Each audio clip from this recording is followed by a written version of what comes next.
বাপকে মূল্যায়ন করেন। বাপটা আপনার জন্য অনেক কষ্ট করেছে ভাই, অনেক কষ্ট করেছে। শীতের রাত্রে আপনি কিন্তু ঘুমায় থাকেন ফজরের নামাজের পরে। অনেক বাবারা থরথর করে কাঁপতে কাঁপতে কিন্তু বাজারে চলে যায়, মাঠে চলে যায়, অফিসে চলে যায়, শুধুমাত্র আপনার সুখের জন্য। ঠিক কিনা? বাপকে কষ্ট দিয়েন না। বাপ মা এক সময় থাকবে না, পকেট ভরা টাকা আসবে, কিন্তু বাপ মা কার পাবেন না। ঠিক কিনা ভাইরা? আবার বাপটাকে কষ্ট দিয়েন না, মাটাকে কষ্ট দিয়েন। বাবা তুমি কেমন আছো ছোট্ট মাটির ঘরে, তোমার কথা হৃদয় মাঝে পড়ছে বারে বারে। বাবা গো বাবা, বাবা গো বাবা, কত আদর কত স্নেহ তোমার কাছে পেলাম, সব কিছু হারিয়ে আজকে নিঃস্ব হয়ে গেলাম। কত আদর কত স্নেহ তোমার কাছে পেলাম, সব কিছু হারিয়ে আজকে নিঃস্ব হয়ে গেলাম। ভালোবাসি তোমায় বাবা, বুকটা যে যায় ছিঁড়ে। ভালোবাসি তোমায় বাবা, বুকটা যে যায় ছিঁড়ে। তোমার কথা হৃদয় মাঝে পড়ছে বারে বারে। বাবা গো বাবা, বাবা গো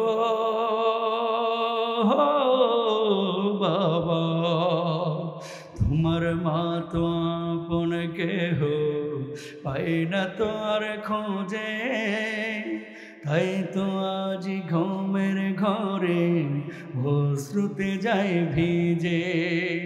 সুখে থেকো পরম সুখে জান্নাতের ভেতরে, তোমার কথা হৃদয় মাঝে পড়ছে বারে বারে। বাবা গো বাবা, বাবা গো বাবা, বাবা তুমি কেমন আছো ছোট্ট মাটির ঘরে, তোমার কথা হৃদয় মাঝে পড়ছে বারে বারে। আল্লাহু আকবার বলেন সবাই, একবার বলেন রব্বির হামহুমা কামা, বলেন রব্বায়ানি সগীরা। আবার বলেন রব্বির হামহুমা কামা রব্বায়ানি সগীরা। আল্লাহ আমাদের সব বাপ মাকে জান্নাতুল ফিরদৌস নসিব করুন, আমিন বলেন। আরো জোরে বলেন আমিন। তাহলে বাপ মাকে মূল্যায়ন করা দরকার আছে না নেই? ভাইকে ভালোবেসে কোরআনের কথা শোনার জন্য যারা আসে, সত্যিকার অর্থে আল্লাহকে খুশি করার জন্য আসে। আর যে মানুষগুলো বলে তিনি মোটা না চিকন দেখার জন্য যাই, এদের মাহফিলে আসার কোনো প্রয়োজন নাই। ঠিক কিনা? কোরআনের ময়দানে যেই কথা বলুক, 24 ইঞ্চি হোক আর 26 ইঞ্চি হোক, জেল থেকে আসুক আর বাড়ি থেকে আসুক, মাদ্রাসা থেকে আসুক আর খানকা থেকে আসুক, যেখানেই কোরআনের ময়দানে কোনো আলেম কথা বলবে, মুফাসসির কথা বলবে, কোরআনের প্রেমীরা পঙ্গপালের মতো মৌমা। এখনকার ওয়াজ মাহফিলগুলোতে দুই শ্রেণীর বক্তার বেল নাই।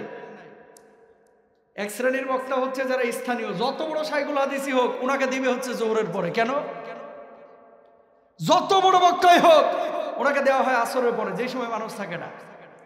আর দূর থেকে ঢাকা থেকে এসেছে 12 বছর 14 বছরের ছোট বক্তা, এটারে নিয়ে যে পিক টাইমে দেওয়া হয়। তার মানে কি? উদ্দেশ্য খারাপ। এলাকার শাইখুল হাদিস মুহাদ্দিসদেরকে সম্মান করেন, ইজ্জত করেন, ভালোবাসেন, কোরআনের ময়দানগুলোতে ইনভলভ করেন। আল্লাহর কসম অনেক বক্তা আছে আমরা তাদের ছাত্র হওয়ার যোগ্যতা নাই। ঠিক কিনা? কেন বললাম এই কথাটা? যখন কেউ পরিচিত আসে পঙ্গপালের মতো ছুটে আসে। পাশের মহল্লাতে আর একটা মাহফিল হচ্ছে, ওখানে আবু রায়হান নাই, ওখানে জাকারিয়া নাই, ওখানে মিজান আজারি নাই, ওখানে আমির হামজা নাই। আসছে কে? আসছে কুমিল্লার একজন মাদ্রাসার বড় শাইখুল হাদিস মুহাদ্দিস। মানুষ নাই, 10 জন 15 জন। আমাদের নিয়তটা সবাইকে বিশুদ্ধ করতে হবে। একমাত্র কোরআনের ময়দানে আমরা যাব আল্লাহকে খুশি করার জন্য, ইনশাআল্লাহ বলেন, জোরে বলেন ইনশাআল্লাহ। আল্লাহকে খুশি করার জন্য যাব, বক্তাকে দেখার জন্য। তারপরে বক্তাকে ভালোবেসে যাবেন, ঠিক আছে, কিন্তু সেই ভালোবাসাও হবে কোরআনের জন্য। যেখান থেকে কথাটা বলতেছি, আমাদের উদ্দেশ্য যেন হয় আল্লাহকে খুশি করা, রাজি করা। একটি সূরা আপনাদের সামনে তেলাওয়াত করেছি, যে সূরাটির নাম হচ্ছে সূরা আসর। এই সময়টা হচ্ছে বর্তমান বাংলাদেশের বড় কঠিন সময় আমরা পার করছি। এমন একটা মুহূর্তে আমরা আজকে আছি, যেই মুহূর্তটাতে এক শ্রেণীর মানুষ আল্লাহ পাগল, কোরআন পাগল, যারা আল্লাহকে পাওয়ার জন্য চেষ্টা করছে, নবীকে পাওয়ার জন্য চেষ্টা করছে। আর আরেক শ্রেণীর মানুষ দুনিয়ার মধ্যে মুসলমানদের, মুমিনদের ঈমান চুরি করার জন্য চেষ্টা করছে। ঠিক কিনা? আল্লাহ তাআলা কি বলছেন? রব্বুল আলামিন বলছেন কি, ওয়াল আসরি ইন্নাল ইনসানা লাফি খুসর। আসরের শপথ, সময়ের শপথ। আসরের ব্যাখ্যা হচ্ছে তিনটি মুফাসসিরিনরা করেছেন। এক নাম্বার হচ্ছে জোহরের নামাজের সময় থেকে নিয়ে মাগরিবের নামাজের সময় পর্যন্ত এই সময়টাকে বলা হয় আসর। দুই নাম্বার আসরের নামাজের সময়টাকে বলা হয় আসর। তিন নাম্বার আল্লাহ রাব্বুল আলামিন যা আসর দিয়ে কি মিন করেছেন, মুফাসসিররা বলছেন জোহর না আসর না, বরং আসরের নামাজ আদায় করার পর থেকে মাগরিবের আগ মুহূর্ত, যে বিকেল বেলার টাইমটা হচ্ছে আসর। দুনিয়ার জিন্দগিতে সময় বড় দামি জিনিস ভাই। জীবনের মূল্য ততদিন আছে যতদিন আপনার সময় আছে। সময় যখন শেষ হয়ে যাবে, হায়াত যখন শেষ হয়ে যাবে, আল্লাহ রাব্বুল আলামিন আপনাকে টান দিয়ে কবর নিয়ে চলে যাবে, সেদিন আর আমলের কোনো সুযোগ থাকবে না। এই পৃথিবীর সব মানুষ ক্ষতির মধ্যে আছে। আল্লাহ রাব্বুল আলামিন চার শ্রেণীর মানুষকে এই ক্ষতির মধ্য থেকে বের করে দিয়েছে। বলুন সুবহানাল্লাহ। ইন্নাল ইনসানা লাফি খুসর, সব মানুষ ক্ষতির মধ্যে। সূরা যখন নাজিল হইল, সাহাবী রিদওয়ানুল্লাহি আলাইহিম আজমাইন আল্লাহর নবীকে বললেন, ইয়া রাসূলুল্লাহ, আল্লাহ রাব্বুল আলামিন আসর সূরা নাজিল করেছেন, এর মানে কি, উদ্দেশ্য কি, কেন আল্লাহ রাব্বুল আলামিন এই সূরা নাজিল করলেন? আল্লাহর নবী সাল্লাল্লাহু আলাইহি ওয়াসাল্লাম বললেন, মানুষের মুক্তির জন্য, মানুষ যাতে করে সুশৃঙ্খল জীবন যাপন করতে পারে, আল্লাহর সন্তুষ্টি অর্জন করে কবরে যাইতে পারে, এর জন্য আল্লাহ নাজিল করেছেন। এই সূরা যখন নাজিল হলো, খেয়াল করেন, আমর ইবনুল আস রাদিয়াল্লাহু তাআলা আনহু তখনও ঈমান আনেন নাই, তিনিও কাফের। ওই ঠিক একই সময়ে মুসাইলামাতুল কাজ্জাব নিজের নবী দাবি করত। আল্লাহর নবীর জীবন দশায় এই জালেমটা যখন নিজের নবী দাবি করেছিল, মুসাইলামাতুল কাজ্জাব মানুষের সামনে বারবার বলতো, মুহাম্মদ সাল্লাল্লাহু আলাইহি ওয়াসাল্লামের উপরে শুধু সূরা নাজিল হয় না, বরং আল্লাহ রাব্বুল আলামিন আমার উপরেও সূরা নাজিল করে। আমর ইবনুল আস মুসাইলামাতুল কাজ্জাবের কাছে খোঁজ গল্প করার জন্য গিয়েছে। যখন বসলো মুসাইলামাতুল কাজ্জাবের সামনে, মুসাইলামাতুল কাজ্জাবকে আমর ইবনুল আস বিশ্বাস করে না। ও মুসাইলামাতুল কাজ্জাব, মুহাম্মদুর রাসূলুল্লাহ সাল্লাল্লাহু আলাইহি ওয়াসাল্লামের দরবারেও যায়, তার মাকামেও যায়, বাড়ির মধ্যেও যায়, মাঝে মাঝে আয়াত নাজিল হয়, সূরা নাজিল হয়। গতদিনও একটা সূরা নাজিল হয়েছে, সেই খবর কি তোর আছে? মুসাইলামাতুল কাজ্জাব বললেন, কি সূরা নাজিল হয়েছে, আমার একটু শোনাইতে পারবা নাকি? আমর ইবনুল আস তখন ঈমান আনেন নাই, তিনি জবাব দিলেন, এমন একটা সূরা নাজিল হয়েছে, যেই সূরাটা আমি মুসলমান না হওয়া সত্ত্বেও এত ভালোবেসেছি, যেই সূরাটাকে আমি মুখস্থ করে ফেলেছি। বলুন আল্লাহু আকবার। কি সূরা নাজিল হয়েছে? কি সূরা নাজিল হয়েছে? কই সূরা আসর নাজিল হয়েছে? ওয়াল আসরি ইন্নাল ইনসানা লাফি খুসর ইল্লাল্লাযীনা আমানু ওয়া আমিলুস সালিহাতি ওয়া তাওয়াসাউ বিল হাক্কি ওয়া তাওয়াসাউ বিস সবর। বলুন আল্লাহু আকবার। যখন বলল যে এই সূরা নাজিল হয়েছে, মুসাইলামাতুল কাজ্জাব বলতেছে, এই আমর ইবনুল আস, মুহাম্মদের উপরে একাই সূরা নাজিল হয় না, আমার উপরেও রাত্রে দুই একটা সূরা নাজিল হয়, আমি মানুষের সামনে বলি না। বল না কি একটা সূরা নাজিল হয়েছে। কিছু লোক আছে দেখবেন, যুক্তিতে পারে না, দলিলে পারে না, কিন্তু গায়ের জোরে এগুলা জিততে চায়। আছে না নাই?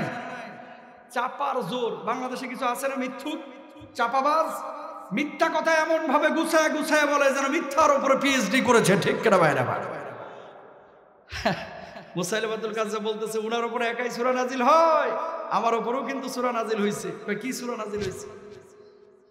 কি সূরা নাজিল হয়েছে? কয় গত রাতে একটা সূরা নাজিল হয়েছে, শুনবা? কয় হ্যাঁ বলো। কয় ইয়া ওয়াবরু আবরু ফাইন্না মান কালাহু দুনানে সাদরা সাদরা। নাউজুবিল্লাহ। বাড়িতে যায় বলেন, বানায় কি সূরা বানায় যুদ্ধ করা যায়? কয় এটা আবার কি সূরা? কয় অর্থটা একটু বলো। কয় হে বিড়াল হে বিড়াল, হে খচ্চর হে খচ্চর, হে গাদা হে গাদা, হে হরিণ এই খরগোশ, হে খরগোশ, তোর কানগুলো ছোট ছোট, তোর গর্দানটা বড়, তোর লেজটা বড়, তোর বুকটা ছোট। আমর ইবনুল আস কখনো ঈমান আনেন নাই। বললেন এটা যে সূরা মুহাম্মদ সাল্লাল্লাহু আলাইহি ওয়াসাল্লামের উপর সূরা নাজিল হয়েছে, কত সুন্দর অর্থ। আর তোর উপরে যে সূরা নাজিল হয়েছে এই সূরার তো কোনো আগা মাথা বুঝলাম না, অর্থ তো বুঝলাম না। খরগোশের কান বড়, বুক ছোট, লেঞ্জা বড়, এটা বলার এখানে কি আছে? এবার আমর ইবনুল আস জবাব দিল, ও মুসাইলামাতুল কাজ্জাব, মুহাম্মদুর রাসূলুল্লাহ সাল্লাল্লাহু আলাইহি ওয়াসাল্লামের উপরে ঈমান আমি এখন আনি নাই, আনতে সময় লাগবে না, কিন্তু আজকে তোর মুখের উপরে আমি ঘোষণা দিচ্ছি আল্লাহ রাব্বুল আলামিন এই দুনিয়ার বুকে যত মৃত্যুকে সৃষ্টি করেছেন তার মধ্যে উল্লেখযোগ্য মৃত্যুক হচ্ছে তুই জীবনেও শেষ নবী হতে পারিস না। আল্লাহর জমিনে আমি তোরে স্বীকৃতি দিলাম, তোর চাইতে বড় ভণ্ড নবী আর জমিনে নাই। বলুন আল্লাহু আকবার। কথা বুঝছেন? এই বাংলার জমিনে কিছু মানুষ আছে যারা মুহাম্মদুর রাসূলুল্লাহ সাল্লাল্লাহু আলাইহি ওয়াসাল্লামকে শেষ নবী মানে না।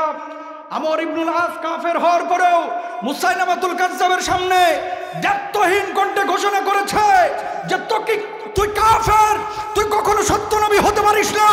বাংলার জমিন থেকে আমরাও বলতে চাই, এই বাংলার জমিনে কাদিয়ানী যারা গোলাম আহমদ কাদিয়ানীকে শেষ নবী মানে, আল্লাহর কসম শেষ নবী না, প্রত্যেকটা মানুষ কাফের হয়ে গেছে, ঠিক কিনা? পার্লামেন্টে এদের ব্যাপারে আইন পাশ করতে হবে যে কাদিয়ানীরা অমুসলিম। রাজি আছেন? রাজি আছেন? অমুসলমান তুমি মুসলমান হতে পারো, তুমি দাবি করতে পারো তুমি মুমিন, তুমি দাবি করতে পারো মুসলমান, তুমি দাবি করতে পারো হাজি, তুমি দাবি করতে পারো নামাজি। কাদিয়ানীরা অমুসলিম, এটার পেছনে ন্যূনতম সন্দেহ যদি তোমার মধ্যে থাকে, আল্লাহর কসম তোমার ইমানের ত্রুটি আছে, ঠিক কিনা? চান এরা কাফের ঘোষণা হোক? চান কি চান না? আনা খাতামুন নবিয়্যিন, মুহাম্মদ সাল্লাল্লাহু আলাইহি ওয়াসাল্লাম বলেন আমি সর্বশেষ নবী। কাদিয়ানীরা কখনো মুসলমান হতে পারে? লেবানন সফর করলাম গত বছর, আগের বছর, যখন ইসলাম ডারে নিয়ে যেভাবে সারা বিশ্বে টানাটানি হচ্ছে, আজকে ইসরায়েলের যে ভূমিকা এই সারা বিশ্বের বুকে আপনারা দেখছেন, সারা বিশ্বের 220 কোটি মুসলমান, 250 কোটি মুসলমান একত্রিত যদি হতে পারত, বিশ্বাস করেন ইসরায়েলের উপরে থুথু মারলেও ইসরায়েল মানচিত্র থেকে মুছে যেত, ঠিক কেন ভাইরা? কিন্তু আজকে মুসলমানরা আমরা পারছি না। আমাদের চিত্র কি? কে বুকে হাত বাঁধে হেও কাফের। অনেকে আছে না এরকম মনে করে? আছে না এরকম মনে করে না? নাভির নিচে কেউ হাত বাঁধলো, বুকের উপরে কে হাত বাঁধলো, নাভির উপরে কে বাঁধলো। মাসনুন বিষয়গুলো নিয়ে মারামারি করতে গিয়ে আজকে আমরা আমাদের গোড়ার খবর ভুলে গেছি, ঠিক না ভাইরা? আমার মুসলমান, তোমাকে ভুলে গেলে চলবে না। তুমি মুহাম্মদুর রাসূলুল্লাহ সাল্লাল্লাহু আলাইহি ওয়াসাল্লামের উম্মত। তোমার প্রথম পরিচয় হচ্ছে তুমি মুসলমান, তোমার প্রথম পরিচয় হচ্ছে তুমি ইসলামের গণ্ডির মধ্যে আছো। কে হিন্দু, কে খ্রিস্টান, কে বৌদ্ধ তুমিও জানো, আমিও জানি। বৌদ্ধ খ্রিস্টান হিন্দুরা মুসলমানদের ততটা ক্ষতি করছে না, নামধারী মুসলমান এই বাংলার জমিনে মুসলমানদের যতটা ক্ষতি করছে, ঠিক কিনা? দাড়ি টুপি নিয়ে অনেকেও কিন্তু অনেক হুজুরের বিপক্ষে কথা বলে, ইসলামের বিপক্ষে কথা বলে, দাবি করছে যে আমি ইসলামের মধ্যে আছি, আসলে ইসলামের মধ্যে নাই। সমস্ত মানুষ ক্ষতির মধ্যে। প্রিয় ভাইরা আমার, আল্লাহ রাব্বুল আলামিন বলছেন কিয়ামতের মধ্যে দল হবে তিনটা। কয়টা? জোরে বলেন, আরো জোরে। ফাআসহাবুল মাইমানাতি মা আসহাবুল মাইমানা ওয়া আসহাবুল মাশআমাতি মা আসহাবুল মাশআমা والسابقون السابقون أولئك المقربون।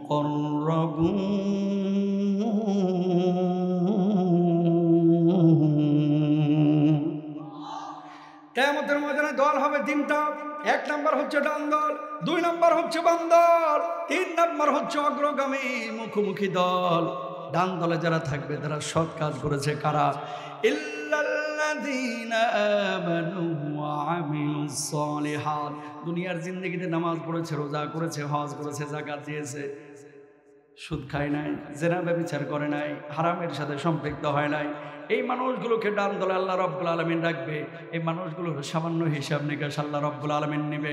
নেওয়ার পর আল্লাহ বলবে, ও গোলাম, আমি আল্লাহ রাব্বুল আলামিন তোর উপরে খুশি হয়ে গেছি, যা যা যা, জান্নাতের যেই দরজা দিয়ে খুশি সেই দরজা দিয়ে আমার জান্নাতে চলে যা। বলুন সুবহানাল্লাহ।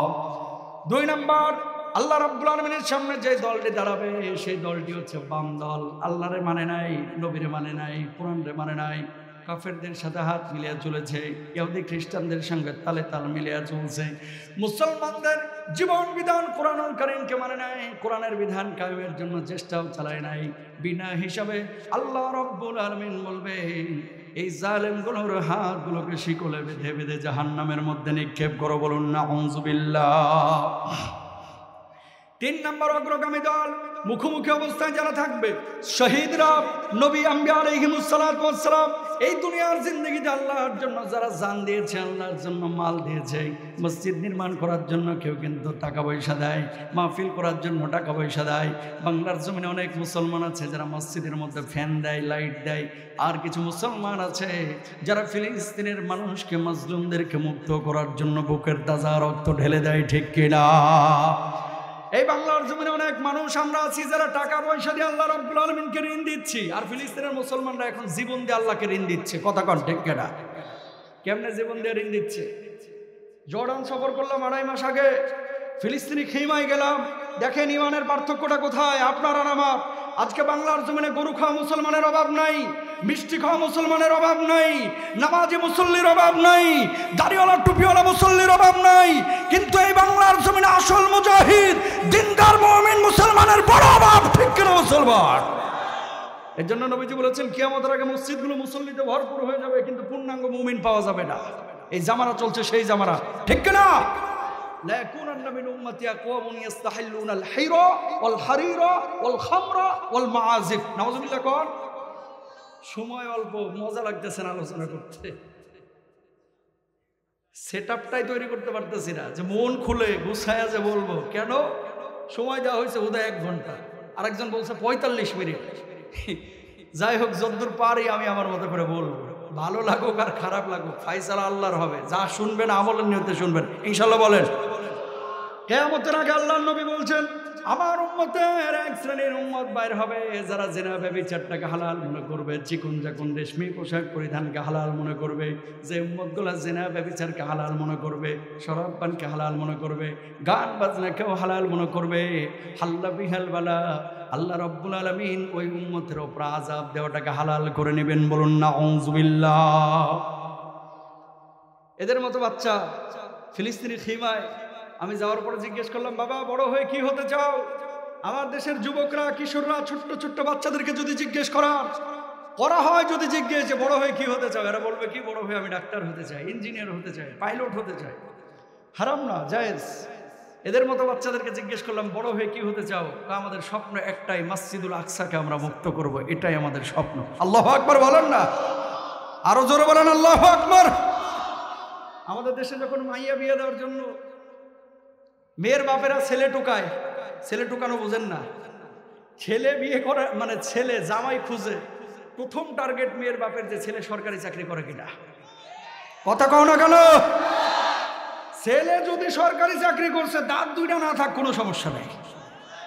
কথা কয়, ল্যাংড়া হোক লুলা হোক, অনেক সময় সুন্দরী মেয়ে বিয়ে করে নিয়ে চলে যায়। সরকারি চাকরি নিষিদ্ধ কিছু না। আমি যে জিনিসটা বুঝাইতে যাচ্ছি, একজন মানুষ সে মেয়ে বিয়ে দেওয়ার ক্ষেত্রে প্রথমে দেখবে দিনদার কিনা। টাকা আপনারা খাওয়াবে না ভাই, আপনাকে খাওয়াবে আল্লাহ তাআলা। আপনার রিস্ক যা আছে, আর রিস্কু মাকসুমুন, এটা বন্ধিত হয়েই আছে। আপনি যতটুকু আপনার জন্য নির্ধারিত আছে অতটুকু খায়েই কিন্তু দুনিয়া থেকে আপনি বিদায় নেবেন। ঠিক কিনা? আজকে বাংলাদেশে দেখেন, গত 1 বছরে ঢাকা সিটির মধ্যে 56,000 তালাকের আবেদন পড়ছে। আমার তথ্য না, একটা জাতীয় দৈনিকের তথ্য। 56,000 তালাকের আবেদন পড়লো, যার মধ্যে ম্যাক্সিমাম তালাকই হচ্ছে মেয়েদের পক্ষ থেকে ছেলেদেরকে। আগে তালাক দিত ছেলেরা, এখন তালাক দেয় মেয়েরা। কথা বলেন না কেন? নারী নির্যাতন আইন আছে, পুরুষ নির্যাতন আইন ওই বাংলার জমিনে করা দরকার, ঠিক না? অনেকে থোতার মধ্যে ঘুষি খায়, ঠোঁট ফলিয়া থাকে, কিরে ভাই কি হয়েছে? কলতলায় পড়ে গেছিলাম, আসলে বইয়ের ঘুষি খেয়ে এই অবস্থা হয়েছে। স্বীকার করতে চায় না, কথা কন না, কি করতে চায় না? স্বীকার করতে চায় না। দিনহীন যেই পরিবার রয়েছে, দিনহীন যে মেয়ে রয়েছে, দিনহীন যে ছেলে রয়েছে, 1000 কোটি টাকার মালিক হতে পারে, কানাডার বেগম পাড়ায় বাড়ি থাকতে পারে, আল্লাহর কসম কোরআন না থাকলে ওই পরিবারে শান্তি আসবে না, ঠিক না? বিভিন্ন তারকার দিকে তাকান না বাংলাদেশে, যাদেরকে আপনারা আইডল মনে করেন, আইডলগুলো 12 মাসে 13টা স্বামী চেঞ্জ করতেছে অনেকে। ওই কথা কয় না, দেখি 12 মাসে কয়টা স্বামী চেঞ্জ হচ্ছে? কেন? একমাত্র দিন নাই, টাকা আছে, যশ আছে, খ্যাতি আছে, দিন নাই। আর হুজুরদের দিকে তাকান, মাশাআল্লাহ, টাকা যাই কামাই, বাড়িতে ঢোকার সাথে সাথে মনে হয় যে জান্নাতুল ফেরদাউসের একটা আবহাওয়া বাড়ির মধ্যে চলে আসছে। আলহামদুলিল্লাহ কন না? শুধু হুজুরের কথা বলতেছি না, যারাই দিন ফলো করে তাদেরই একই অবস্থা। আলহামদুলিল্লাহ বলেন। কেন বললাম এই কথাটা? তাদের ইমান আর আমাদের ইমানের পার্থক্য কি? এক লেবানিজ বন্ধুকে আমি জিজ্ঞেস করলাম, তোর বাড়ির সামনে এই এতজনের নাম লেখা, ছবি টাঙানো, এর মানে কি? ইসরায়েলের সাথে যুদ্ধ করে যতজন শহীদ হয়, আমরা এদের নামগুলো বাড়ির মধ্যে ঝুলায় রাখি। ধরেন এই বাড়ি থেকে 4 জন শহীদ হয়েছে, 4 জনের নাম আমরা এখানে ঝুলায় রাখি, লিখে রাখি। কেন? মানুষ যাতে করে বুঝতে পারে এই বাড়িতে কোনো কাপুরুষ জন্ম নেয় না, এই বাড়িতে বীর পুরুষ জন্ম নেয়। আল্লাহু আকবার বলবেন না? আমি বললাম যে কাপুরুষ আর বীর পুরুষ বুঝিস কিভাবে?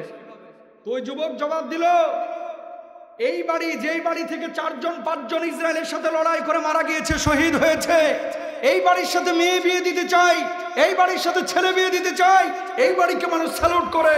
কারণ কি? এই বাড়িতে কোনো কাপুরুষ জন্ম নেয় না, আল্লাহর বীর পুরুষ জন্ম নেয়, ঠিক কিনা ভাইরা? মানে আল্লাহর মুজাহিদ তৈরি হয় এই বাড়িতে। তাহলে ইমানের পার্থক্য কি? দেখেন, 2টা জিনিস আপনি বুঝবেন।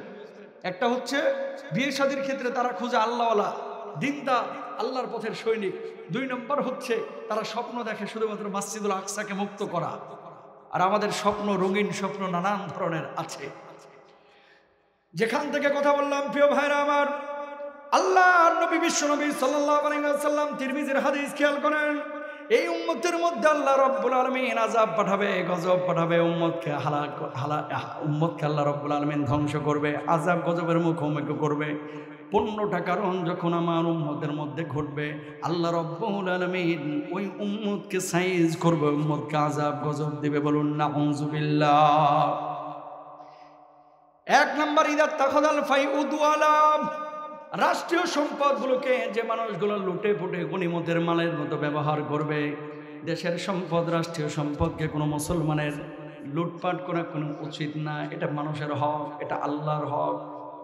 এটা আপনাকে বুঝতে হবে কোনটা আল্লাহর হক, যেটা আল্লাহর ইবাদতের জন্য আল্লাহ আমাদেরকে আদেশ করেছে, নামাজ পড়া, রোজা করা, হজ করা, হকুল্লাহ, এগুলো হচ্ছে আল্লাহর হক। আর হকগুলো এবার আপনার বাড়ির পাশে একজন মানুষ আছে, যেই মানুষটা সম্পদ আল্লাহ রাব্বুল আলামিন যতটুকু তাকে দিয়েছে, এতটুকু সম্পদের সে মালিক হয়েছে। আপনার বাপ আপনার জন্য সম্পদ রেখে গেছে, বাপ মারা গেল, সম্পদটাকে সমভাবে আল্লাহ রাব্বুল আলামিন বন্টন করতে বলেছে। ভাই একটা অংশ পাবে, বোন একটা অংশ পাবে। আমার এই বাংলার জমিনে অনেক সরকারি চাকরিজীবী, বেসরকারি চাকরিজীবী আর আমানতের খেয়ানত করে, ব্যাংকের টাকা লুটপাট করে, সম্পদগুলোকে চুরি করে, রাষ্ট্রীয় সম্পদ নষ্ট করে।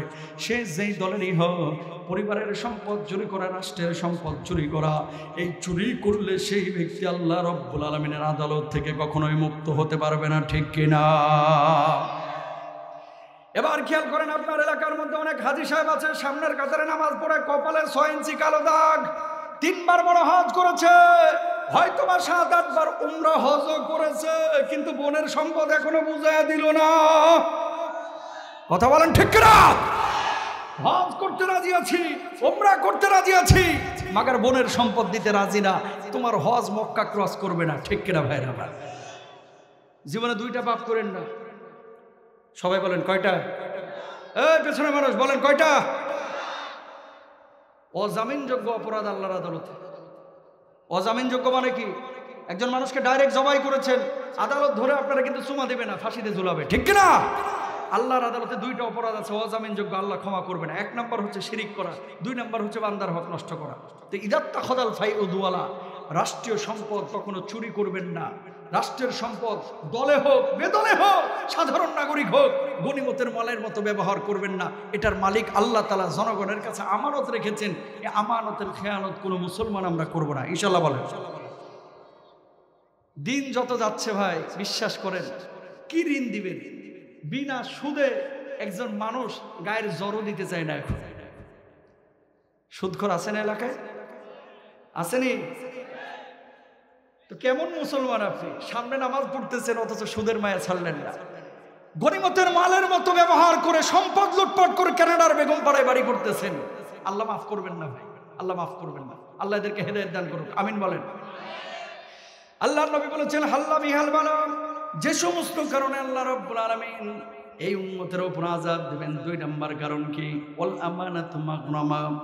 আল্লাহর নবী সাল্লাল্লাহু আলাইহি ওয়াসাল্লাম বলছেন আমানতের খেয়ানত বেড়ে যাবে। মুখ দিয়ে আমানতের খেয়ানত করবে, হাত দিয়ে আমানতের খেয়ানত করবে। এই জামানায় একজন ভাইকে বন্ধুকে যদি বলেন দোস্ত এই কথাটা কাউরে তুই বলিস না, বিশ্বাস করেন এই কথাটাকে আরো বেশি এই জামানার মানুষগুলো প্রকাশ করে, ঠিক কিনা? নিষিদ্ধ জিনিসের প্রতি এই জামানার মানুষের আগ্রহটা বেশি। আর আমাদের এলাকার ভাবিদের কথা তো নাই বললাম। এই এলাকায় আপনার এলাকার মধ্যেও কিছু পাবেন। আজকে সারাদিন যে ওয়াজ হইল না, কালকে দেখবেন জাতীয় সংসদের মতো চায়ের দোকানে গোল গোল হয়ে বসবে, আর এর মধ্যে একজন থাকবে গীবত কমিটির সভাপতি। কথা বলেন ঠিক কিনা? আমির হামজা কি বলছে, মুস্তাফিজ ভাই কি বলছে, কি বলে আমার মুস্তাক ফৈজি হুজুর কি বলছে, আমলের নিয়তে শুনে নাই, এগুলো নিয়ে চুলচেরা বিশ্লেষণ করে একজনের দিকে তীর ছুড়বে আর গীবত কমিটির সভাপতির ভূমিকা পালন করবে, ঠিক কিনা ভাইরা আমার? আর আমাদের সালমা ভাবিরা তো আছেই মাশাআল্লাহ। স্কুলে বাচ্চা নিয়ে যাবে 11 জন, 11 ভাবি গোল হয়ে বসবে। মরিয়ম ভাবি এই কথাটা তোমারই বললাম, আর কাউরে বললো না, অথচ 23 জনরা অলরেডি বলে ফেলাইছে। কথা কন না কেন? গ্রাম বাংলার সিসি ক্যামেরা আছে না নাই? ও টিনের ফুটা দিয়ে ছায়া থাকবে যে কি হচ্ছে এই বাড়িতে, এই কথা নিয়ে যে আরেকজনের কাছে ডাউনলোড করে এটা পেস্ট করবে, ওখান থেকে আবার আরেকজনের কাছে, আর প্রত্যেকের কাছে যা বলবে এই কথাটা কাউরে বলিস না ভাবি, তোরই খালি বললাম, তুই আমার কলিজার টুকরা, তুই আমার আপন। তো 23 জনরে বললি, এরা কোত্থেকে আইছে? কথা বলেন ঠিক কিনা? এই খেয়ানত করা যাবে? মোবাইলটা আবিষ্কারের পর ভাই বেশি বেশি বেশি আরো খেয়ানত হচ্ছে। দাঁড়ায় আছে গৌরীপুর বাস স্ট্যান্ডে, কিরে দোস্ত আজকে রোববার, আসরের আগে তোর তো টাকা দেওয়ার কথা, তুই কমিটমেন্ট করেছিলি, ওয়াদা করেছিলি, টাকা দিচ্ছিস না কেন? ফোনটা দেওয়ার পরে দাঁড়ায় আছে গৌরীপুর, কয় দোস্ত আজকে তো আমি চিটাং আইছি, অথচ দাঁড়ায় আছে গৌরীপুর, মিথ্যা কথা বলছে। আল্লাহর নামে শপথ করে বলছি, কোন মুসলমান যখন এই জিনিসগুলোকে খেয়াল করবে না, আল্লাহ রাব্বুল আলামিন ওই মুসলমানকে, ওই মুমিনকে প্রকৃত মুমিন রূপে গ্রহণ করবে না, ঠিক কিনা? 3 নম্বর আল্লাহর নবী বলছেন ওয়াজ যাকাতু মাগরামাম, যাকাত আদায়ে গড়িমসি করবে, প্রতারণা করবে, ছলতাচুরি করবে, কৌশল অবলম্বন করবে। হজ করতে মজা লাগে, কারণ হজ্জে গিয়ে ভালো মন্দ খাওয়া যায়। উমরা করতে মজা লাগে, উমরাতে গিয়েও ভালো মন্দ খাওয়া যায়। নামাজ পড়তে মজা লাগে, টাকা পয়সা লাগে না। যাকাতের প্রশ্ন যখন আসে তখন চোখের টিনের চশমা লাগায়। আছে না অনেকে? যাকাতের প্রশ্ন আসলে কি লাগায়? চোখের টিনের চশমা। যাকাত আদায় করতে চায় না কেন? আল্লাহর নবী বলেছেন ওয়ালাম ইয়ামনাউ যাকাত আমওয়ালিহিম ইল্লা মুনিউল কাতরা মিনাস সামা। যদি এই জমিনের মধ্যে কেউ যাকাতকে অস্বীকার করে, আল্লাহ রাব্বুল আলামিন ওই জমিনের আসমানের বৃষ্টি বন্ধ করে দিবে, জমিনের ফসল উৎপাদন বন্ধ করে দিবে। যখন এমনটা হবে তখন তুমি কিন্তু কান্নাকাটি করে পার পাইবা না, ঠিক কিনা ভাইরা? যাকাতকে অস্বীকার করা যাবে না। নামাজ রোজাকে যেমন আল্লাহ তাআলা ফরজ করেছে, যাকাতকে আল্লাহ তাআলা সেই আল্লাহই ফরজ করেছে কোরআনুল কারীমের মাধ্যমে। সুবহানাল্লাহ বলেন না? 4 নম্বর আল্লাহ নবী বলছেন ওয়াতুল্লিমা লিগায়রিদ্দিন। এই জমিনের মধ্যে এমন কিছু মানুষ আছে যে মানুষগুলো পড়াশোনা করে, দিন শিখে শুধুমাত্র মাল কামানোর লাগে। কথা বলেন না কেন? সাধারণ মানুষ, ডাক্তার, ইঞ্জিনিয়ার অনেকে আছে যারা পড়াশোনা করছে। এখন তো ঘোষণা আপনারা দিচ্ছেন পড়ালেখা করে যে গাড়ি ঘোড়ায় জড়ে এসে, না ভাই, এই স্লোগান একটা ভুল স্লোগান। পড়ালেখা করবেন কি উদ্দেশ্যে? আল্লাহ রাব্বুল আলামিন কুরআনুল কারীমের মধ্যে বলছেন ফালাউলা নাফারা মিন কুল্লি ফিরকাতিন মিনহুম তাইফাতুন লিয়াতাফাক্কাহু ফিদ্দীন।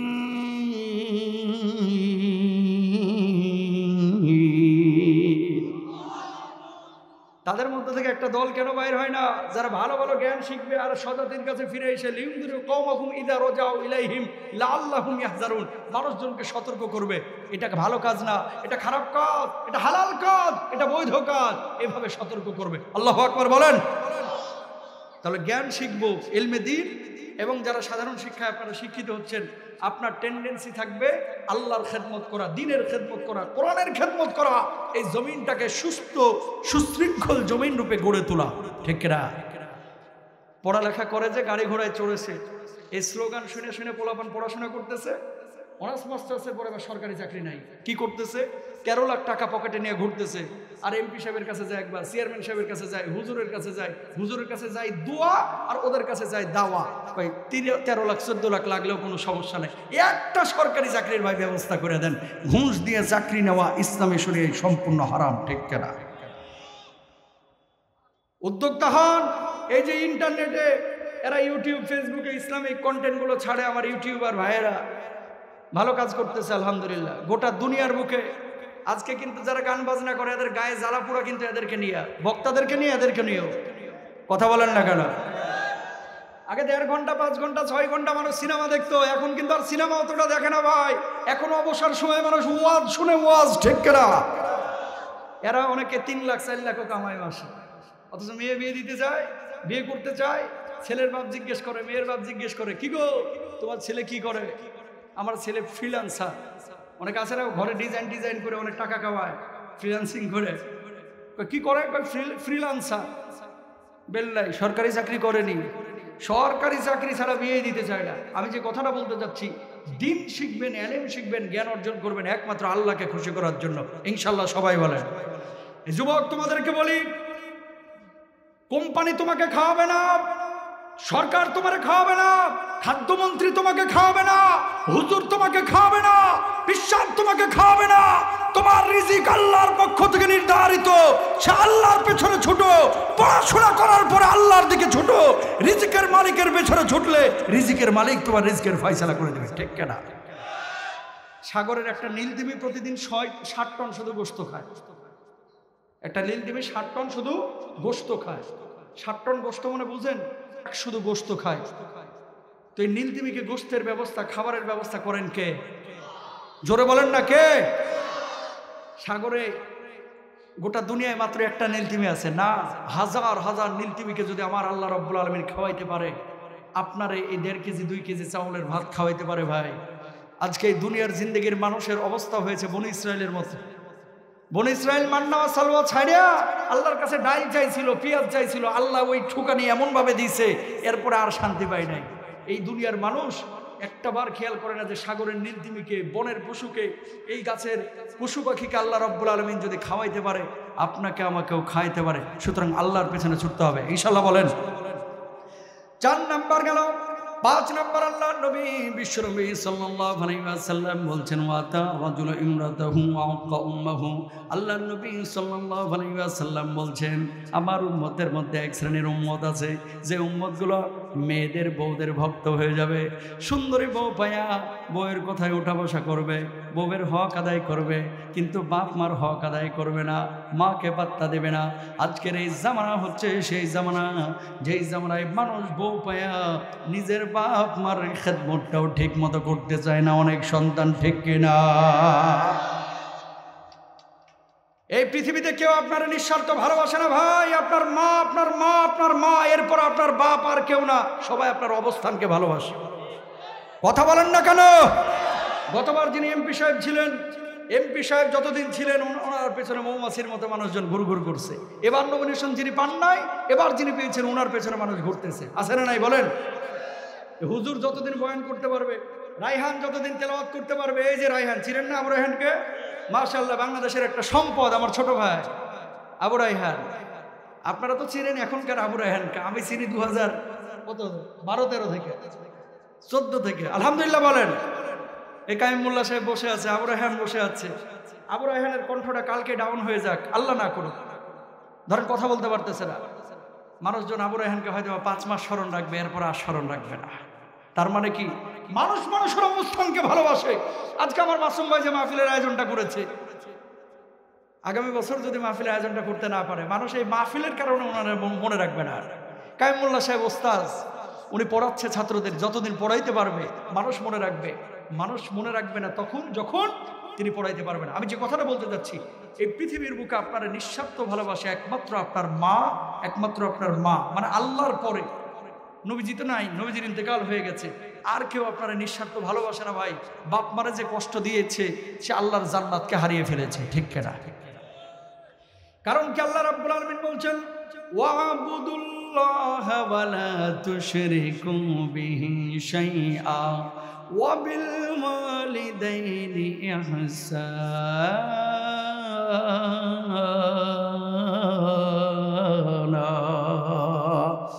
আল্লাহ রাব্বুল আলামিন বললেন, আল্লাহর ইবাদত করো, আল্লাহর সঙ্গে কাউকে শরীক করো না, আর বাপ মার সঙ্গে ভালো আচরণ করো। এই দুনিয়ার জিন্দেগিতে আল্লাহ রাব্বুল আলামিন যে কোরআনের মাধ্যমে নামাজ ফরজ করেছে, যে কোরআনের মাধ্যমে রোজাকে ফরজ করেছে, ওই আল্লাহ রাব্বুল আলামিন, আল্লাহ রাব্বুল আলামিন কোরআনের মাধ্যমে বাপ মার খেদমতকে আবশ্যক করে দিয়েছে। ও ভাই, বাপ মার খেদমত করেন আল্লাহর জান্নাত হাসিল করার জন্য। আল্লাহর নবী বলেছেন, হুমা জান্নাতুকা ওয়া নারু, বাবা মা তোমার জান্নাত, বাবা মা তোমার জাহান্নাম। বাপ মাকে খুশি রাখো, আল্লাহ রাব্বুল আলামিনের জান্নাতে তুমি যাবা, আর বাপ মাকে খুশি রাখবা, আল্লাহ রাব্বুল আলামিনের জাহান্নামে তুমি যাবা। আল জান্নাতু তাহতা আকদামিল উম্মাহাত, মায়ের পায়ের নিচে তোমার বেহেশত। আল্লাহর নবী সাল্লাল্লাহু আলাইহি ওয়াসাল্লাম বাপ মাকে কতটা মূল্যায়ন করতে বলেছেন, একটা হাদিস শুনেন, স্পষ্টভাবে বুঝতে পারবেন। আল্লাহর নবী বলেছেন, সালাতুন লা ইয়াদখুলুনাল জান্নাহ, 3 শ্রেণীর মানুষ আছে যারা জান্নাতে যাইতে পারবে না।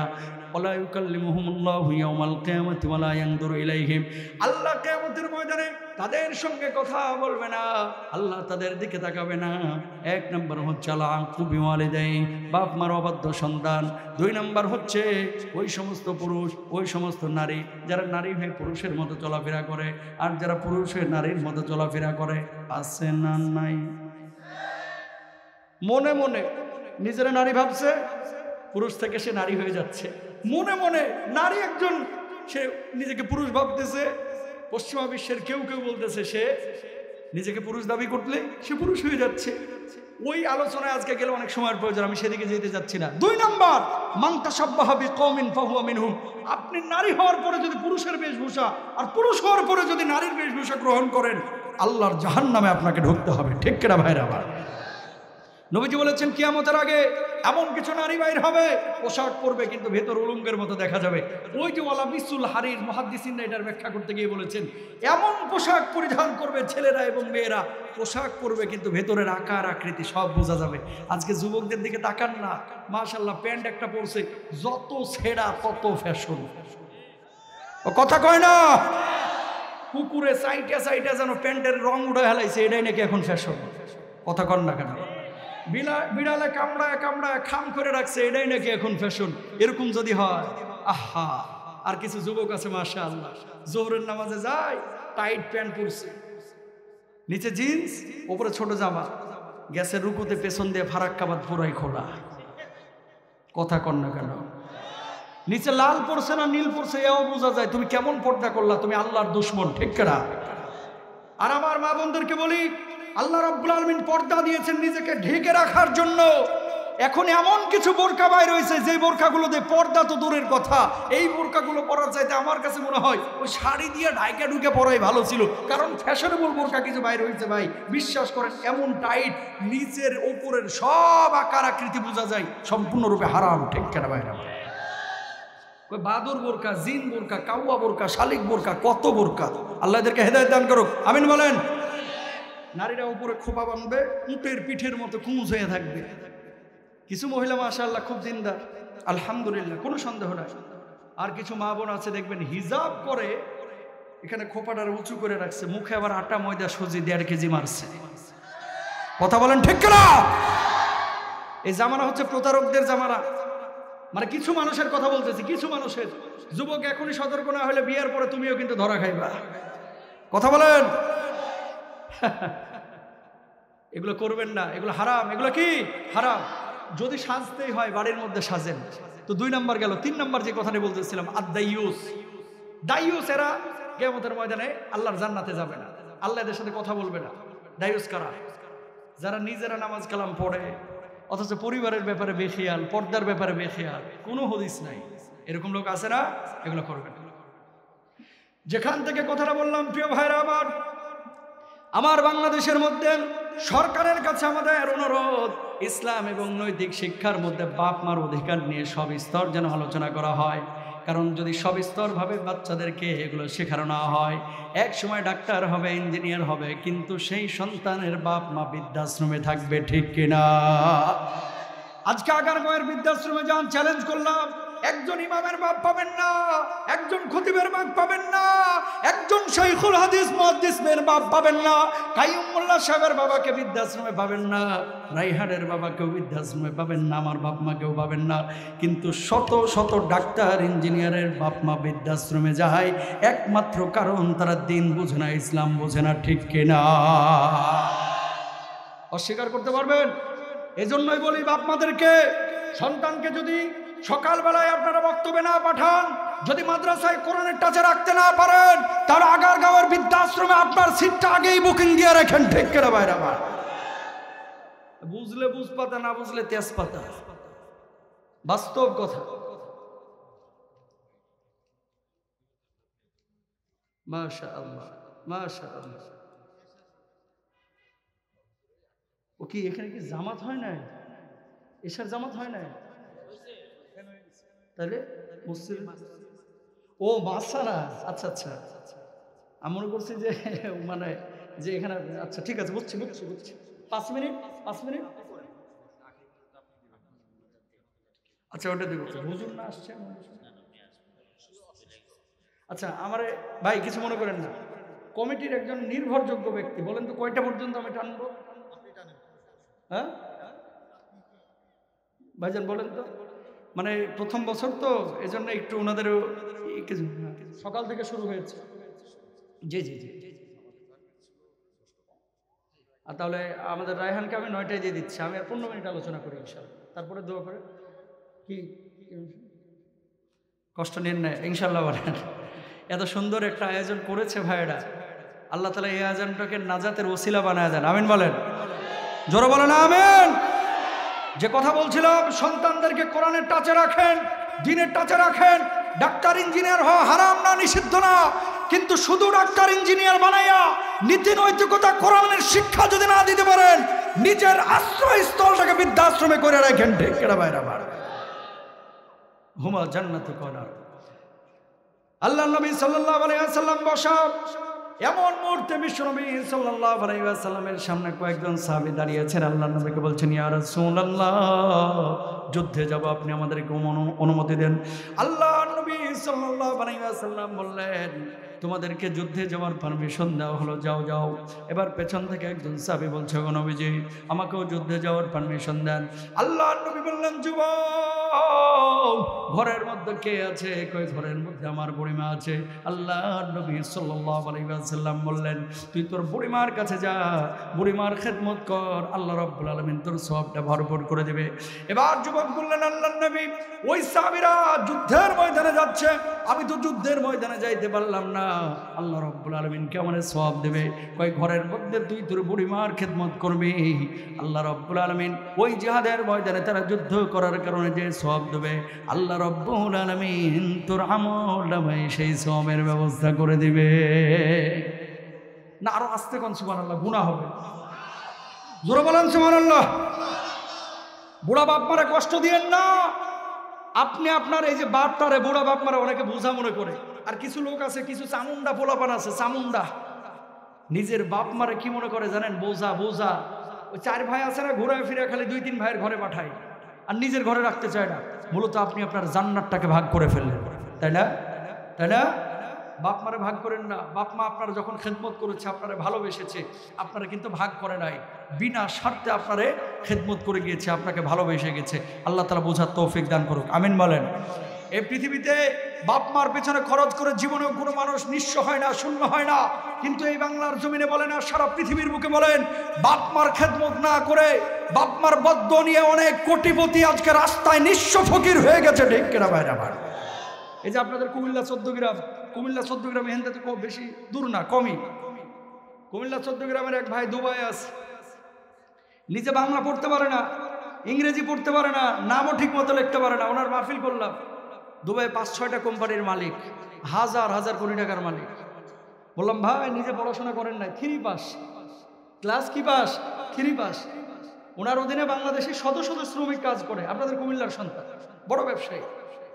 বললাম যে নিজের নামটাও ঠিক মতো লিখতে পারেন না, বাংলা পড়তে পারেন না, ইংরেজি পড়তে পারেন না। প্রিয় ভাই, কিছু মনে করেন না, আপনি যে এত দূর পর্যন্ত আসলেন এত কষ্ট করে, এটার পেছনে কোন জিনিসটাকে আপনি মনে করেছেন যে আপনার এই সফলতার পেছনে হাত আছে বা সহযোগিতা করেছে? হুজুর একমাত্র আমার মায়ের দোয়া, কারণ কোনো ভাই আমার মাকে ঠিক মতো দেখে নাই, কিন্তু আমি রাজমিস্ত্রির কাজ করেছি, 100 টাকা কামাইলে 50 টাকা আমার মায়ের পেছনে খরচ করেছে। বলুন সুবহানাল্লাহ। এই যুবক, বৃদ্ধ, আমার সব ভাইদেরকে বলি, বোনদেরকে বলি, বাপ মার পেছনে যদি 50 টাকা কামান, 25 টাকা 20 টাকা খরচ করেন, বউকে ফেলাই দিয়েন না, বউরও হক আদায় করবেন, বাপ মারও হক আদায় করবেন। বাপ মার হক আদায় করলে আল্লাহ তাআলা খুশি হবে, আল্লাহর জান্নাতে যাওয়া যাবে। সুবহানাল্লাহ বলেন।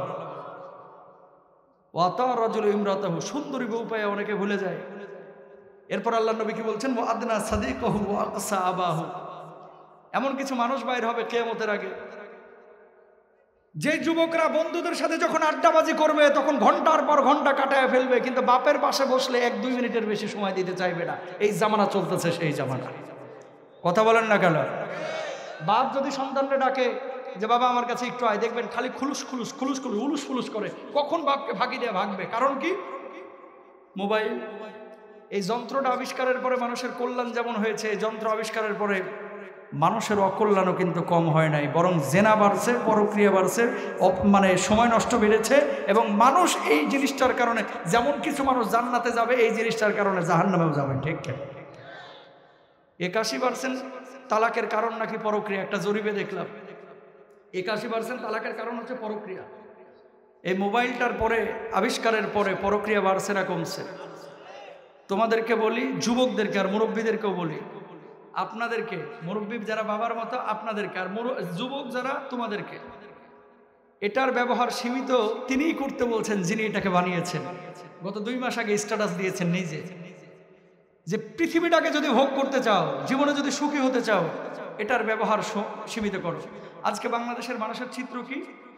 বাথরুমে গেলেও মোবাইল, ঘুমাইতে গেলেও মোবাইল, ঘুম থেকে উঠে মোবাইল, মসজিদে গেলে মোবাইল, বাজারে গেলে মোবাইল, খাইতে খাইতেও মোবাইল। আমার তো মনে বলে মালাকুল মাউত যখন রূহটা কবজ করে এদেরকে কবরে ঢুকাবে, যখন থাবা মেরা উঠাবে, তোরা প্রভুকে, তোর দিন কি, তোর নবীকে, তখনও না জানি বলে বসে যে আমার মোবাইল কই। এই অবস্থা হচ্ছে কি হচ্ছে না বলেন না? আগকার যুগে ওই যে ভারতে মাহফিলে যা দেখতাম, ওই এক হাতে বিড়ি নিয়ে আর এক হাতে বদনা নিয়ে বাথরুমে ঢুকতো সেই সময়। এখন এই বিড়ি বদনা গেছে, এখন মোবাইল ছাড়া নাকি অনেকের পেট ক্লিয়ার হয় না। এগুলোও হচ্ছে ইবলিসের চাচাতো ভাই। ঠিক কিনা ভাই? না ভাই, বাথরুমে মোবাইল ফোন ব্যবহার করবেন না, ইনশাল্লাহ বলেন। আর এই মোবাইল ফোনের ব্যবহারটাকে সীমিত করেন, আল্লাহ তাআলা ভালো রাখবে। যেখান থেকে কথাটা বলছি, হাল্লা বিহাল বালা, এটা গেল নবীজি সাল্লাল্লাহু আলাইহি ওয়াসাল্লামের হাদিস। কেন, কোন কারণগুলো বলতেছি? হাল্লা বিহাল বালা, আপনার উপর আযাব আসবে যে পুণ্যটা কারণে। এই তো আর 3-4 মিনিটের মধ্যে আমি শেষ করব। এরপরে রাসূল সাল্লাল্লাহু আলাইহি ওয়াসাল্লাম কি বলছেন খেয়াল করেন। ও যহরাতিল আসওয়াতু ফিল মাসাজিদ, মসজিদগুলোতে দুনিয়াবি আলাপ আলোচনা বেড়ে যাবে, হাউকাও বেড়ে যাবে। এখনকার মসজিদগুলোই খেয়াল করেন, অনেক যুবক আছে, ও এই যে ইমাম সাহেব খুতবা দিচ্ছে আর পেছনে বসে বসে ভারত পাকিস্তানের খেলার ম্যাচের হিসাব করতেছে। এরকম জালেম আছে না নাই বলেন? আর কিছু মুরব্বী চাচা আছে, নামাজ শুরু করেছে 46 বছরে, 47 বছরে, বাচ্চা কাচ্চা যদি মসজিদে দেখছে ছ্যাত করে উঠে। কথা বলেন ঠিক কিনা? আল্লাহর নবী জুমার খুতবা দিচ্ছে, হাসান রাদিয়াল্লাহু তাআলা দৌড়া এসে জুব্বা ধরে টান দিতেছে। খেয়াল করেন, নবীজি 1-1.5 মিনিট জুমার খুতবা বন্ধ করে দিচ্ছে। নাতিরা আইছে, এখন আদর না করলে সরবেও না, ওই দাঁড়াই থাকবে। সুবহানাল্লাহ। আল্লাহর নবী কি করলেন? কপালে চুমু দিয়ে দিলেন। এবার আজহার হোসেন দিছে দৌড়, খেয়াল করেন, আমি চিন্তা করলাম এই হাদিস পড়ার সময় আল্লাহ বাঁচাইছে যে নবীজি বর্তমান জামানায় আসে নাই। যদি আসতো আর বাংলাদেশে কোনো মসজিদে ইমামতি করতো, সভাপতি সাহেব বাঁকা চোখে তাকায় থাকতো, আসরের আগে হুজুর কাট্টে কুচকা নিয়ে কুমিল্লা চলে যান। কথা বলেন না কেন? জুমা পড়াইতে সামিয়া নাতির আদর করেন, কথা কন না কেন? নিজে নামাজ ধরছে 55 বছরে, অথচ কিছু বাচ্চা কাচ্চা দেখলে সেট করে ওঠে। আল্লাহ নবীর চাইতে হাদিস কি বেশি বুঝেন নাকি? আল্লাহ নবী সেজদায় গিয়েছে, নাতি এসে ঘাড় ধরে গেছে, সাহাবীরা সেজদার মধ্যে পড়ে আছে। কি নবীজি কি অসুস্থ হয়ে গেল নাকি? মাথা উঠায় না, নাতি নামছে, নবীজি মাথাটা উঠাইছে, সাহাবীরা এরপরও মাথা উঠাইছে। আমি যে কথাটা বলতে যাচ্ছি, 7 বছর থেকে নামাজের আদেশ আল্লাহ নবী নিজে দিতে বলতেছে। 10 বছর থেকে নামাজ না পড়লে মারতে বলা হচ্ছে। বাচ্চা কাচ্চা যদি হাগুমুতু করে দেয় তাহলে প্যাম্পাস পরায় দেবেন, ঠিক আছে, কিন্তু 7-8 বছরের বাচ্চাকে নেওয়ার পরে যারা সেট করে উঠে রাগারাগি করে, আমি ওই চাচাদেরকে বলতে চাই, কোথায় পেয়েছেন এটা হারাম দেখা না। কথা বলেন না কেন? মসজিদ কারো বাপের ভিটা না, মসজিদ কমিটির বাপের সম্পদ না। মসজিদে যদি যুবকদেরকে বাচ্চাদেরকে না আনা হয়, এই জমিনে টাকা পয়দা হবে, ঠিক কিনা? তুরস্কে যান, মিশরে যান, কই হুজুর তুরস্কের কথা বলেন না, ওরা কিছু বুঝে না, হেরেম শরীফের ইমামরা কিছু বুঝে না, সব বুঝে বাংলাদেশে যান তারা। উমরা গেছেন না ভাই, বা হজ্জে গেছেন না কেউ? আপনারা দেখছেন না? বাচ্চাদেরকে মসজিদে নেবেন, মাদ্রাসায় পাঠাবেন ইনশাল্লাহ, বলেন আরো জোরে বলেন। আর কিছু লোক আছে খালি ইমাম সাহেবের পেছনে লাগিয়ে থাকে, কথা বুঝেন নাই? ঢোকার পরে সুইচ ময়লা খা, বাথরুমে টিস্যু পরে রাখা, এই ধুইলে একা, এই ফ্যান ময়লা খা। কে ইমাম সাহেবের দায়িত্ব আছে, আপনার দায়িত্ব নাই। এগুলো করবেন না, ইমামকে দিবেন বাস। ইমামও যেদিন জানাজার নামাজ পড়াবে কোনো দোয়া পড়বে না, চুপ করে খাড়া থাকবে, কথা কন না। মায়ের কিনতে হবে শেষ রাত্রে, ঠিক না? মানুষ মরে যাবে, জানাজা তো আপনার পোলা পড়াইতে পারবে না, কারণ আপনার পোলারা তো বানাইছেন 5G গতিতে, একেবারে জেন্টেলম্যান, সূরা ফাতিহাটাও পড়তে পারে না, কথা কন না কেন? ওই জানাজা পড়াবে ইমাম সাহেবই, ওই বউরে যখন বিয়ে করছেন ওই বিয়েটাও কিন্তু ইমাম সাহেবই পড়াইবে, ঠিক না? ইমামদেরকে ভালোবাসেন, আলেমদেরকে ভালোবাসেন, আল্লাহ তাআলাও ভালোবাসবেন ইনশাল্লাহ, বলেন। আর মসজিদে যেটা আপনারা লাল বাতি লাগাইছেন এটা খুলে ফেলবেন, কথা কয় না। লাল বাতি জ্বলাকালীন সময়ে নামাজ পড়া নিষেধ। কারণ কি? এখন ট্রেন আইছে, ট্রেন ছাড়িয়ে দিছে বিবারিয়ার উদ্দেশ্যে, এখন আর উঠা যাবে না। মসজিদে এই ধরনের বাধা বিঘ্নতা তৈরি করবেন না ইনশাল্লাহ, বলেন। নামাজ পড়া নিষেধ, দুনিয়াবি আলাপ আলোচনা করা নিষেধ। দুনিয়াবি আলাপ আলোচনা মসজিদে করবে না তো কোথায় করবে? আপনার বাড়িতে। হ্যাঁ, দুনিয়াবি মানে কি? ওয়াল্লাযীনাহুম আনিল লাগwi মুরিদুন, হয়তো কথাবার্তা। কি গো, নৌকা মার্কা ভোট পাইছে কত, ধানের শীষ পাইলো কত, এটা পাইলো কত, ওইটা পাইলো কত, এগুলো আলাপ আলোচনা করবেন না। পাকিস্তান কত রান করছে, ভারত কত রান করছে, এগুলো আলাপ আলোচনা করবেন না। সুদ ঘুষ নিয়ে আলোচনা করা দরকার আছে না নাই? কিন্তু আমার বাংলাদেশের চিত্র কি জানেন? হুজুর যখন কবরের ওয়াজ করতেছে হুজুর খুব ভালো, আসমানের উপরের ওয়াজ করলে হুজুর খুব ভালো, আর হুজুর যেমনি সুদ ঘুষ নিয়ে ওয়াজ করতেছে, হুজুর এইদিকে ঢুকতেছেন কে? ইউ টার্ন দিবেন না, বাড়াবাতে সাইড ঢালবেন না, না হলে কিন্তু খবর আছে। আমি বলি ওই হুজুরকে যেখানে হক কথা বলা যাবে না, ওই মসজিদে চাকরি করা তোমার জায়েজই নাই, কথা বলেন ঠিক কিনা? আমার মসজিদটা একটা মডেল মসজিদ। আমি আপনাদেরকে কয়েকটা কথা বলি, কমিটির ভাইরা যারা আছেন এ বলে আলোচনা শেষ করব। মসজিদ কমিটিতে যারা নামাজি শুধুমাত্র তাদেরকে জায়গা দেবেন, বুঝছেন? যারা নামাজ পড়ে এদেরকে জায়গা দেবেন। হ্যাঁ, কিছু মানুষ এই মসজিদে 5 ওয়াক্ত পড়ে না, কিন্তু অফিসে পড়ে, বাসায় পড়ে, সমস্যা নাই, সেও হতে পারে, কিন্তু নামাজই পড়ে না, প্রতি বছর 5 লাখ করে দান করে। এই জন্য মসজিদ কমিটির সভাপতি এই অটো চয়েস হওয়া যাবে। কোনো সুদখোর মসজিদ কমিটিতে জায়গা দেবেন না, কথা বলেন না কেন? না না হুজুর, আমরা সুদ টুদ খাই না, আমরা ইন্টারেস্ট লই। সুদকে ইন্টারেস্ট বললে কি জায়েজ? নিজের মায়ের সাথে জেনা করলে জানা গুনাহ এর চাইতেও বেশি গুনাহ হয়, এর চাইতেও নিকৃষ্ট গুনাহ হয় এই সুদ খেলে। নাউজুবিল্লাহ বলেন না। কেউ সুদের ধারে কাছে যায় না, কেউ যায় না ভাই। কয়দিনের জিন্দেগি, হাতটা জোর করে বলি, এত সম্পদ উপার্জন করছেন কার জন্য? নিজের জন্য, বউয়ের জন্য, বাচ্চার জন্য। কালকে তো মারা যাবেন, এই বাচ্চা কাচ্চা বউরা আমোদ ফুর্তি করবে আপনার টাকা নিয়ে, আর আপনি কবরে খাইবেন বাঁশ বাঁশ বাঁশ, কথা বলেন ঠিক কিনা? আমার মা বোনদেরকে বলি, যেখানে আওয়াজ পাচ্ছেন আমার মা বোনেরা, আপনারা পারেন আপনার স্বামীটাকে ভালো করতে। আমার প্রত্যেকটা মা বোন যদি বলে ও প্রিয়তম স্বামী, তুমি আমার জন্য উপার্জন করছো, তোমার গোশত আনার দরকার নাই, আমরা ডাল ভাত খেয়ে থাকতে চাই, হারাম খায়ও না। এই কথাটা যদি কোনো স্বামীকে বলে তার স্ত্রী যে প্রিয়তম স্বামী, আমরা গোশত চাই না, মাছ চাই না, ডাল ভাত চাই, কিন্তু হালাল খাবার চাই, তুমি পেরেশান হও না, তুমি আমাদেরকে কুড়া ঘরে রাখলে আমি সেখানেই থাকবো, টিনের ঘরে রাখলে সেখানেই থাকবো, আমাদের গুলশান পরানি দরকার নাই, আমাদের হালাল দরকার, এখানে পানি পড়ুক তারপরে শুয়ে থাকবো, হালাল খেয়ে কবরও যাব। এই কথাটা বলার সঙ্গে সঙ্গে স্বামীর মাথা থেকে 64 মন ওজনের বোঝাটা কিন্তু পড়ে যাবে, ঠিক কিনা? আর যদি স্টার জলসা মার্কা হয়, জরিনা ভাবির স্বামী 32,000 টাকা শাড়ি পায়, তুমি আমারে দিছো কি ঘোড়ার ডিম, তোর সাথে বিয়ে করে বসে পাইলাম নাকি, এরকম যদি হয় চেতাবো, ওই জামাইয়ের জীবন শেষ। কথা বলেন না কেন? কারি সালমা ভাবির জামাই কি করছে, জরিনা ভাবির জামাই কি করছে, মরিয়ম ভাবির জামাই কি করছে, এই হিসাব করা যাবে? আপনার জামাইয়ের পকেটের খবর যদি আপনি বুঝতে না পারেন, কিভাবে আপনি জীবন সঙ্গী হবেন? আমার জামাইয়ের উপার্জন 4,000 টাকা, আমার চাহিদা হবে 4,000। আমার জামাইয়ের উপার্জন হচ্ছে 5,000, আমার চাহিদা হবে 5,000। কেন আমি বাসতলায় থেকে আমি মানে বিল্ডিং এর চিন্তা করব না? পৃথিবীতে ওই মানুষটাই সুখী যে মানুষটার ভিতরে শুকরিয়া, কৃতজ্ঞতা বোধ আছে, যে মানুষটার ভিতরে ধৈর্য আছে, যে আমি যা পেয়েছি। একটা কথা বলে দিই, সবাই লিখে নেবেন কলিজার মধ্যে, এই মূলনীতিটা যদি মেনে নেন, পৃথিবীতে আপনার চাইতে সুখী কেউ নাই। কেমন? আমি যা পেয়েছি আমি এর উপযুক্ত ছিলাম না, আল্লাহ আরো বেশি দিছে। আল্লাহর কসম, ওই মানুষটা জান্নাতি এবং সুখী মানুষ, যদি ইমানদার হয়ে থাকে, ঠিক কিনা? আমি যা পেয়েছি আমি এটার উপযুক্ত ছিলাম না, আল্লাহ আমরা বেশি দিয়ে দিয়েছে, এই মানুষটা পৃথিবীর সবচেয়ে সুখী। কথা বুঝতে পেরেছেন? সুতরাং প্রিয় ভাইরা আমার, এগুলো খেয়াল করবো। মসজিদে বাচ্চা কাচ্চা নিবেন ইনশাল্লাহ, বাচ্চা কাচ্চাকে নিলে এই বাচ্চারা অটোমেটিক নামাজ শিখে যাবে ইনশাল্লাহ। বলেন। শেষ আলোচনা, অসাদাল কাবিলাতা ফাসিকুহুম, সমাজের পাপিষ্ঠ লোকগুলো বড় বড় লিডারে পরিণত হবে। কথা বলেন না কেন? এরপর আল্লাহ নবী বলছেন, ও উকরিমার রজুল মাখাফাতা শাররিহি, মানুষ মানুষকে সালাম দিবে, সম্মান করবে, ভালোবাসে না ভয় পাইয়া। এই জামানাটা চলতেছে সেই জামানা। সামনে যখন লিডার আসে, আসসালামু আলাইকুম স্যার, ভালো আছেন স্যার? স্যার আপনার আসতে কষ্ট হয়নি তো স্যার? স্যার ঝাঁকুনি টাকা কাপুনি খান নাই তো রাস্তায় স্যার? আমাদের রাস্তাটা ভাঙবা স্যার? স্যার স্যার কইতে কইতে মনে করি 56 বার বলে ফেলছে 5 মিনিটে। যেমনি স্যার সামনে থেকে চলে যায়, মাথা নিচু করে কয়, খাটাসটা মরে না কেন? কথা বলেন ঠিক কিনা?